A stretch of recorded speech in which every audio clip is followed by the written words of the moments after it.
یک ji endamên Lîjneya Polîtikayên Pare û du cîgirên Serokê Bankaya Navendiya Tirkiye roja çarşemê bi biryara Serokkomariya Tirkiye ji kar hatin dûrxistin. Piştî biryara Serokkomariyê dolar li Tirkiye ji 9.20 bihûrî û lîreyê Tirk di dîroka xwe de gihişt asta nizmtirîn. Bilindbûna nirxê dolar û euro li Tirkiye bandor didane li ser enflasyonê jî. Ji ber ku beşek mezin ya kerta hilberînê li Tirkiye girêdayê kirîna ji dewletên biyaniye.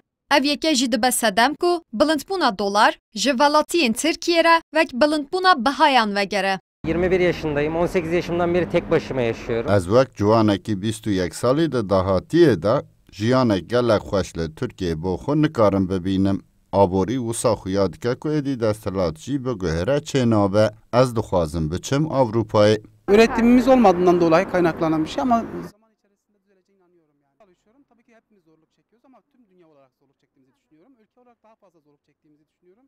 Neden? Çünkü biz aynı zamanda başka ülkelere de yardım ediyoruz. Çok daha misafir taşıyoruz bu ülkede. Dolayısıyla zaman içerisinde düzeleceğine inanıyorum ya. Yani ben umutluyum biraz bu konuda. Welatî ji rewşa aboriyê acizin. Pêşbîniyên şarazayên babetê jî li ser lîreyê Tirk erênî nînin. Li gorî aborînasan, lîreyê Tirk heta daviya salê dê astên nizmtir jî bibîne. Merkez Bankası her şeyden önemli, özerk ve bağımsız bir kurum. Bankayên navdewletî hemişe li her derê cîhanê ser bixûnin. Ji ber ku li gorî pergalekên navdewletî yeke aboriyê kar dikin. Lêbelê lêre em dibînin ku gotinên siyasî biryar didanîn li ser biryarên bankaya navendî. Sê endamên bankaya navendî yên ku ji aliyê serokkomariyê ve ji kar hatine dûrxistin, li dijî siyaseta daxistina polîtikaya faîzê bûn. Lêbelê desthilat dixwaze faîz were daxistin.